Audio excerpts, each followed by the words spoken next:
شہریوں سے اپیل ہے کہ وہ حسن اسکوائر سے جب سبزی منڈی کی طرف راستہ جاتا ہے تو وہاں پہ بہت احتیاط کے ساتھ سفر کریں، خاص طور کے اوپر رکشے والے اور موٹر سائیکل سوار، اس لیے کہ وہاں سے اگر آپ یو کے اپارٹمنٹ سے تھوڑا سا آگے سبزی منڈی کی طرف پہنچتے ہیں، یعنی فیضان مدینہ سے تھوڑا سا پہلے، تو وہاں پانی جمع ہے، پانی جمع ہونے کے باعث جو ہے وہاں بڑے بڑے گڑھے ہیں تو وہ نظر نہیں آتے گڑھے، تو اس میں ہم نے دیکھا کہ رکشے بھی گرے ہیں، موٹر سائیکل سوار بھی اس میں گرے ہیں، اور وہ روڈ بالکل ہی جو ہے کافی تقریباً 100 سے 150 میٹر جو ہے وہ طویل جو روڈ ہے اس پہ پانی پڑا ہے، اور اس کے نیچے گڑھے کتنے بڑے بڑے ہیں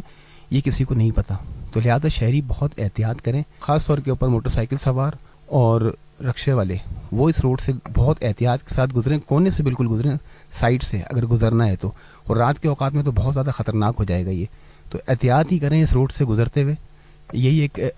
ہمارا ایک پیغام تھا تاکہ شہری جو ہے وہ کسی حادثے سے بچ سکیں۔